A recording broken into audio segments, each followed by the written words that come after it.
Ako si Maria at ito ang aking kwento.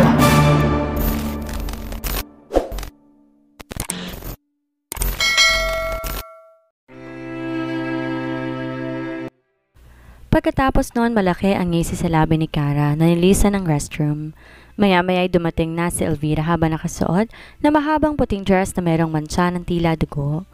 Ang kanyang buhok straight lamang at ang kanyang mukha meron ding peking dugo na si Kara ang may gawa.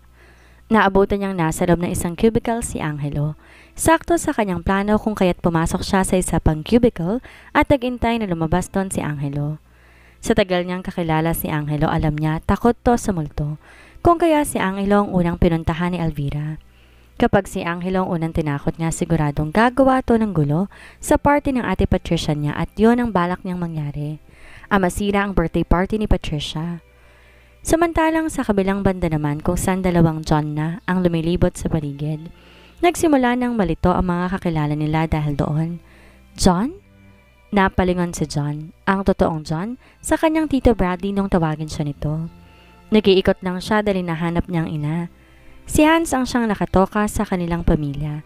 Kapag nakita nila na walang isa't isa doon po pwedeng lumapit para pumalit bilang John for a while. Bakit ka nandito? Di ba iniwan kita sa table natin? Takang tanong ni Bradley. Paano niyo nakilala ang tito? Siyempre sa boses at katawan nito. Simula pagkabata kasama niya na ang mga kaibigan ng daddy niya kung kaya kilalang kilala niya ang mga to lalo na ang aura nito. Nagmamadali lang akong kumuha noon, tito. Palusot nga at tinuro ang mga chocolate na nasa lamesa sa isang tabi. Napatango naman si Bradley dahil doon at nagpaalam na dito dahil may pupuntahan ito. Nakahinga naman na malawag sa John. Mabuti na lang at nakaisip siya agad na idadahilan dito. Matapos yon patuloy na hinanap ang kanyang mommy.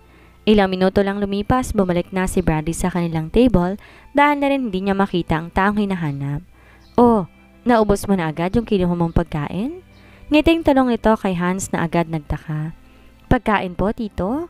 Oo, diba? Sabi mo sa akin kanina, nagmamadali kang kumuha ng chocolates? Agad na nakuha ni Hans ang nangyari. Malamang na ang kambal niya ang nakita ng tito Bradley niya. Opo, ang sarap nga po eh. Ngiting malaki na sabi ni Hans na kinatango naman ni Bradley. Ang hindi alam nito magkaibang taong nakita at nakausap niya. Gusto ngang matawa ni Hans dahil hindi nakakalata ang mga to sa dalawang John na meron sa party na yon. Tama nga siya. Mag-e-enjoy siya sa plano nilang iyon ng kambal. Si John naman nakita niya ang figura ng kanyang tita Patricia na tila nagmamadali papunta sa isang lugar. Siyempre bata pa lang si John, trained by his father na siya.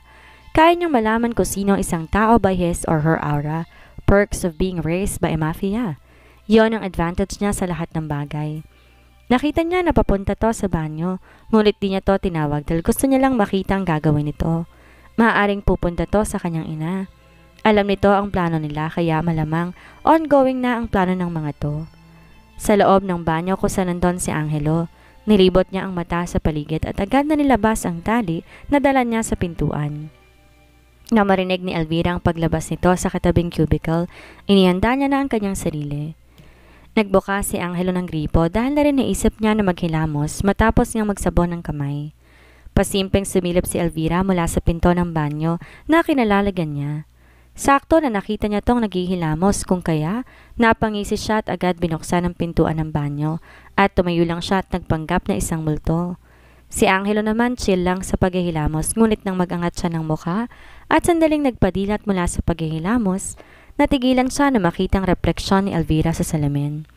Kaagad na nanlamig ang kanyang buong katawan at hindi nakakilos. Nagkatitigan pa silang dalawa ni Elvira habang dito gumagalaw sa kanyang pwesto. Agad ding pumikit si Angelo at kinausap ang sarili. Imagination mo lang yan, Angelo. Grow up, ang laki-laki mo na.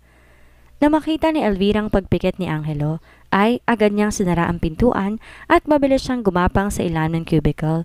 Nakasyang kasa siya para mapunta sa kabilang cubicle. Nang maisagawa iyon, ihanda niya ang sarili para sa susunod niyang plano. Sakto pagdilat ni Angelo, nakahiga siya na maluwag dahil sarado ng muli ang cubicle at wala na doon ang white lady na si Elvira. Sabi ko na nga ba? Imagination ko lang yun. Dapat nun ko pa ginawain para hindi ako naging matatakotin. Iling na sabi niya sa sarili. Dahil na rin nagkaroon na ng tapa ang kanyang sistema, bali wala siya naglakad papunta sa cubicle. Ngunit hindi pa siya nakakalapit doon nang hilain ni Elvira ang taling tinali niya sa pinto na nagresulta ng malakas na tunog. Nanigas ang katawan ni Angelo dahil sa nangyari at di agad nakareact.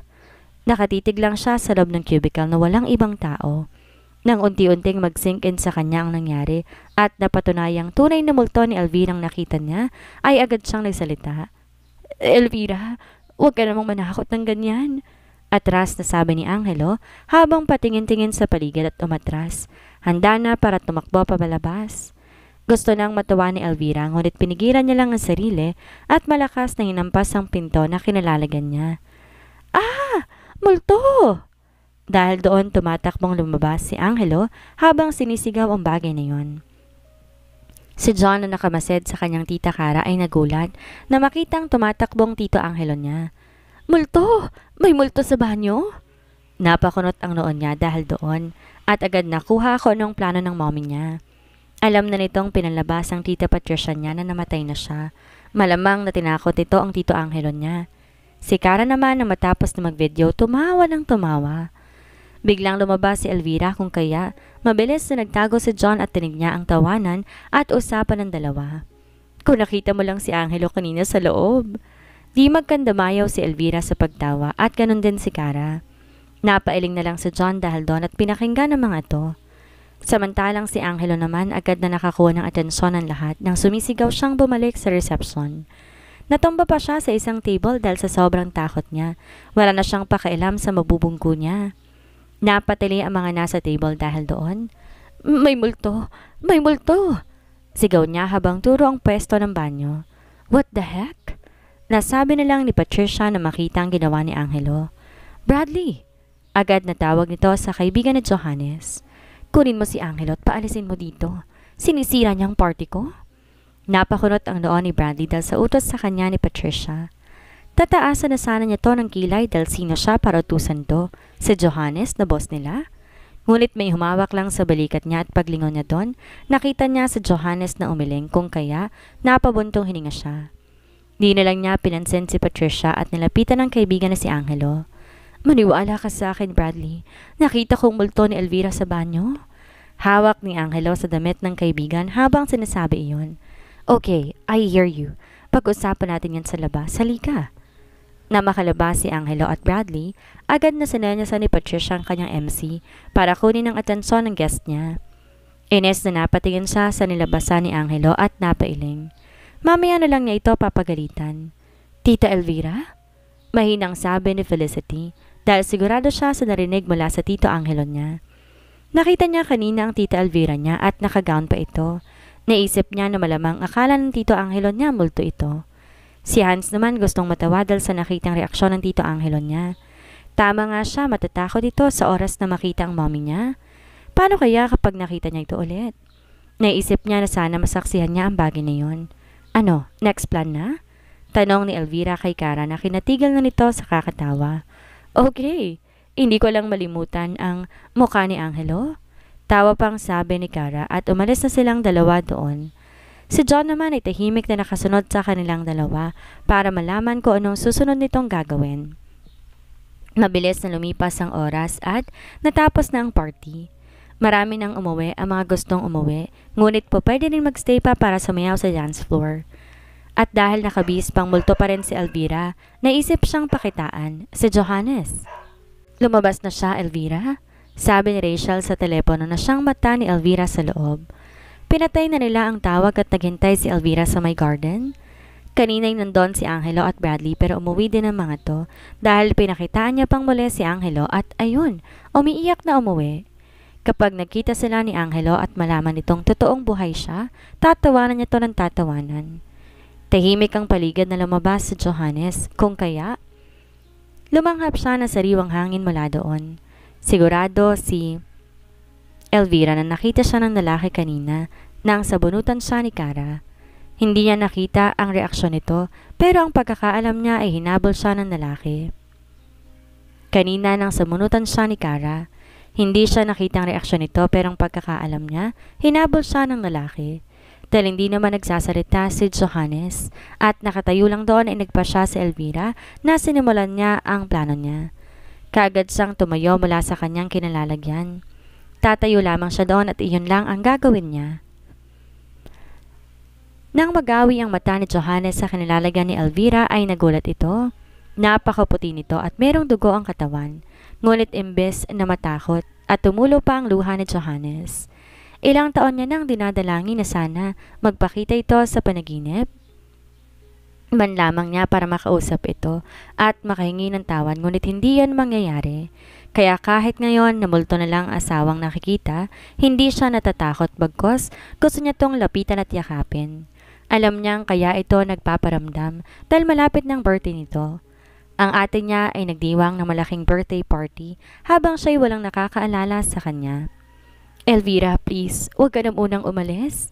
Natigilan si Elvira nang marinig iyon mula kay Johannes. Ang inaasahan niya ay matatakot dapat ito, ngunit hindi iyon nangyari. Umiiyak pa rin ito. Dahil hindi sa gulat ay hindi siya makagalaw sa kinatatayuan niya. I'm sorry, wife. I'm so sorry dahil wala ako nung maaksidente ka.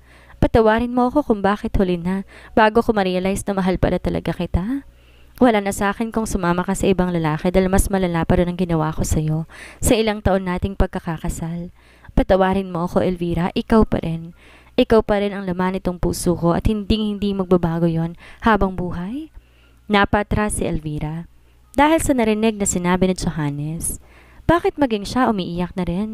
Huwag kang mag-alala kay John dahil aalagaan ko siyang mabuti. Hindi ko siya pababayaan katulad ng ginawa ko sa iyo. Hindi ko idadamay ang mga anak ko, pangako Elvira. Dagdag pa na sabi ni Johannes. Naisip itong humakbang papunta kay Elvira para yakapin to kahit namulto pa ito. Doon na nataranta si Elvira na hindi malaman ang gagawin. Daddy! Biglang dumating na si John na siyang nakamasid sa magulang. Sinundan niya kasi ang ina at iyon ang tagpong nangyari. Napalingon sa Johannes sa anak kung kaya yon ang kinuhang pagkakataon ni Elvira para tumakbo at umalis doon. John? Takang banggit na Johannes sa anak at lumingon sa kinalalagyan ni Elvira kanina. Ngunit wala na ito doon at kung kaya napabuntuhin niya na lamang siya at pinunasan ng luha niya. Anong ginagawa niyo dito? Tanong kunwari ni John sa ama. Wala anak. Pumasok na tayo sa loob. Magpaalam na tayo para makauwi na sa bahay. Umaga na rin. Alam ni John na hindi na yon ang totoong dahilan. Ngunit tumango na lamang siya sa ama at sumunod dito. Habang si Elvira na may mabilis na nakapunta sa kotse na nag-aabang sa kanya kung saan nandoon din si Cara at Rachel. Elvira? Takang banggit ni Angelo na makitang isang nakaputing babaeng duguan at tumatakbo. Naalala niyang sinabi ni Angelo kanina nang magkagulo sa party ng anak. Nakakita raw to ng multo at iyon ay walang iba kung hindi si Elvira. Ang walang hiyang babaeng yon. Gigil na sabi ni Angelo na agad nakuha na ng gugulo si Elvira sa birthday party ng anak niya. Humanda ka sa akin at buhay mong sisirain ko ulit. Pagkasakay ni Elvira sa kanilang kotse, agad iyong pinandar ni Rachel papaalis doon. Kasama sa plano nila ang mabilis na pagsibat matapos silang magawa lahat ng misyon na plinano nila. Habang nasa loob ng kotse, tawa ng tawa si Rachel at Cara habang nagkukwentuhan sa nangyari. Ang mga videos na nakuha nila ay pagsasama-samahin nila yon at panonoorin. Kapag okay na, ipapadala nila ito kay Patricia bilang regalo sa kaarawan nito. Habang busy ang mga to sa pagkukwentuhan, si Elvira naman ay hindi na nakasali sa mga ito dahil di mawala sa isip niyang narinig mula sa dating asawa. Agad siyang napailing at pilit na minaglit sa isip lahat ng naiisip niya. Ayaw niya magkaroon ng maling interpretasyon sa mga bagay na narinig. Matagal na silang wala ni Johannes at matagal na silang tapos. Na makarating sila sa kanilang bahay, naunang bumaba si Elvira na agad namang hinabol ni Cara at Rachel. Elvira, ayos ka lang ba? Hindi ka na nagsalita pagkabalik mo sa kotse. Alalang tanong ng dalawa na siyang kinangiti ng tipid ni Elvira. Ayos lang ako. Napagod lang ako sa ginawa natin. Maaga ka magpapahinga, guys. Bukas na natin pag-usapan ang tungkol sa nangyari. Di na inintay ni Elvira magsalita ang mga to dahil umakyat na ito agad sa itaas kung kaya't naiwang nagtataka ang dalawa. Nagkatinginan sila at nagkibit balikat. Naisip na baka talagang pagod lang ito lalo na't nasa bunutan siya at mabilis na nagpalit ng suot. Bukas na lang natin siya kamustahin. Naghiwalay ng dalawa para pumunta sa kwarto nila para magpahinga. Samantalang si Elvira na may nakasalubong ang ina na nagulat na makita siya. Di alam ni Edna ang gagawin dahil nang umalis ang anak niya, umalis din ang kanyang apo. Ayon dito, susundan niyang ina. Pumayag naman siya sa gusto ng apo dahil hatid sundo naman to ng kanilang driver kaya walang problema doon. Ngunit ang akala niya apo na niya ang dumating. Ang anak pala. Di niya alam kung anong paliwanag ang gagawin sa anak. Hi, Mommy. Ngiting sabi ni Elvira at hinalikan siya nito sa pisngi. Anak, bakit ganyan ang itsura mo? Tayang nasabi niya para kahit papano mawala ang tensyon niya. May ginawa lang po kami nila Cara at Rachel, Mommy. Si Hans po. Ang dapat na pagtatanong niya kung anong ginawa ng mga to, hindi niya naisip dahil na rin hinahanap na nito ang anak niya. Agad na nag-isip ng palusot si Edna. Tulog na sa kwarto ko. Wala ka kasi kaya't sa akin muna tumabi. Naisip niyang pigilan lang to sa oras na gustuhin itong puntahan ng anak. Ganun po ba? Sige, Mommy. Sa tabi mo na muna siya matulog. Gusto ko na pong magpahinga. Bukas na lang po. Pagkasabi ni Elvira noon, umalis na to at iniwan ng ina. Di makapaniwala si Edna na hindi nito ginustong puntahan ng anak. Kilala niya si Elvira at hindi nito ugali ang ganong bagay, pero sa kabilang parte okay sa kanya yon, dahil wala naman talaga si John sa kanyang kwarto. Sigurado siyang merong nangyari dito, ngunit di niya alam kung ano. Napabunto hininga siya at naisip na bukas na lang tanungin ng anak. Bumaba siya ng bahay at doon naghintay sa pagdating ni John. Makalipas ang kalahating oras, dumating na rin to sa wakas. John! Tawag nito sa apo at agad tong niyakap. Lola, baka po may makarinig sa'yo ng totoo kong pangalan, magtataka sila. Mahinang sabi ni John na kinatakip ni Edna sa bibig niya. Sorry apo, kanina pa kasi ito naantay nauna na sa'yo ang mommy mo. Ayun nga po Lola may nangyari po kasi sa birthday ni Tita Patricia, ayun, nauna si mommy sa akin. Mabuti na lustutan niyo po. Tumango si Edna sa sinabi ng apo. Tama nga siya. Mayroong nangyari kaya't ganun ang naging aura ng anak niya nang umuwi. Tama nga ako. Halika sa kwarto ko, ikaw matutulog dahil yun ang alam ng mommy mo. Pagkatapos ikwento mo sa akin kung ano nangyari, okay? Tumango si John sa sinabi ng lola niya at sumunod dito. Anak, sandali. Tawag ni Angelo sa kanyang anak na si Patricia. Bakit, Mom? Wala ako sa mood ngayon. Ines na sabi ni Patricia. Kanina pa siya wala sa mood dahil puro hindi magaganda ang nangyari sa birthday party niya. Meron akong importanteng sasabihan, anak. Siguraduhin mo lang, Mommy, na importante yan dahil kanina pa ako inis at di magandang nangyari sa birthday ko ngayon. Napabuntong hininga si Angelo dahil sa sinabi ng anak niya. Kilala ko ang may gawa ng lahat ng yon, kung bakit naging ganon kagulo ang birthday party mo. Nakuha agad nito ang atensyon ni Patricia lalo na nagbantig ang kanyang tenga. Simula pa lamang ng event ay bad trip na siya dalang tagal na dumating ni Johannes. Pagkatapos, sundan pa ang sunod-sunod na kamalasan, talagang hindi siya natuwa sa buong daloy ng event. At sino, Mommy? Sinong sumira ng birthday party ko? Si Elvira. Diretsong sabi ni Angelo dito. Nakita ko siya kanina nung tapos ng event. Nakasuot pa ng pang white lady na damit at tuguan. Remember ang sabi ni Angelo, nakita niya raw ang multo ni Elvira, hindi ba? Napakuyom ng kamuo si Patricia dahil sa kanyang narinig. Kaagad na nag-init ang kanyang ulo at tumaas ang kanyang dugo. Pakiramdam niya makakasuntok siya ng tao ng mga oras na yon. Walang hiya talaga yung Elvira na yan. Sabi ko na siyang ang nakita ko kanina. Hindi napigilan ni Patricia ang sarili at nilaglag lahat ng gamit na nasa mesa niya. Naroon kasi to sa kwarto nila ngayon sa kanilang bahay. Doon sila dumiretso pagkatapos ng kaarawan nito dahil nga naiinis pa rin siya kay Johannes sa naging ugali nito sa birthday niya. Anak, kumalma ka. Pigil na sabi ni Angelo dito. Gagawa ko ng paraan. Igaganti kita, anak. No, Mommy. Matigas na sagot ni Patricia dito. Ako ang gaganti sa kanya. Lintik lang ang walang ganti. Walang nagawa si Angelo kundi ang tumango sa anak. Pero syempre wala siyang balak na walang gawin. Hindi niya hahayaang ganunin lang ni Elvira ang kanyang anak, kaya gagawa siya ng paraan at lihim na gaganti kay Elvira. Sa gitna ng kanilang pag-uusap, biglang nag-ring ang cellphone ni Patricia kung kaya agad na tong sinagot. Hello, Patricia, is this you? Napakunot ang noo ni Patricia sa kanyang narinig. Nag-sign siya sa ina na wag maingay at sinagot muli ang tawag. Yes, who's this? Patricia, it's me, Dr. Harry Versosa. Alam kong out of the blue ang pagtawag ko sa'yo pero meron kasing pumunta dito sa ospital at nagpa-DNA ng anak mong si Felicity. May kutob ako kaya't sinabi ko sa kanya na 1 month before makuha ang result, pero ang totoo, may result na at 99.9% positive ang lumabas. Do you want me to tell them the result? Isa ka sa malapit kong client kaya't kinontak muna kita bago sabihin sa kanyang result. Mahabang litanya ng doktor na tumawag kay Patricia. Pakiramdam niya ng lamig ang kanyang katawan at hindi makagalaw. Dumating ng araw na kinatatakutan niya, ang araw na merong mangingialam sa kanyang anak na si Felicity. Hindi niya lubos akalain na ngayong araw mismo ang nakaarawan niya. Malalaman ang bagay na yun, lalo na't bad trip pa naman siya. Kinalma niya ang sarili dahil kailangan niya mag-isip ng maayos. Hindi biro ang nalaman niya ngayon lang. Thank you for telling me this, Dr. Harry. Mapagpagkatiwalaan talaga kita. Do not tell her the real result. Willing ako magbayad sa iyo kahit magkano. Napangiti ang lalaki sa kabilang linya dahil sa kanyang narinig. Iyon ang dahilan kung bakit ito naisip ang bagay na iyon. Galante ang babae at handa tong bayaran siya para sa resultang iyon. Hindi yon ang unang beses na nangyari yon kahit pakiramdam ni Hans ay ang swerte niya. Okay, deal. Malaking ngiti na sabi ng doktor sa kabilang linya. Pwede kong malaman kung sino nagpa-DNA test ng anak ko? Elvira is her name. Elvira Lee.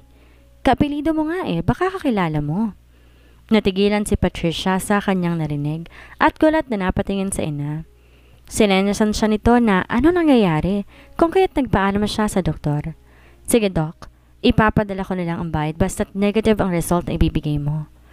Nang patayin niyang tawag, napaupo siya sa sofa sa panghihina. Anak, ano nangyari? Alalang tanong ni Angelo dito.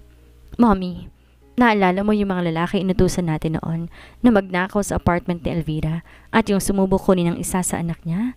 Ipatawag mo ulit sila dahil may ipapagawa ako sa kanila.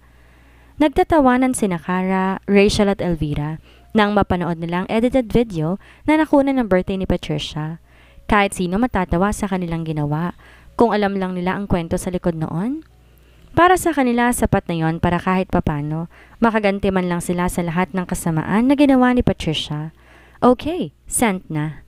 Announce na sabi ni Rachel matapos masend sa email ni Patricia ang video na kanilang ginawa. Sigurado ako mag-uusok ang ilong ni Patricia.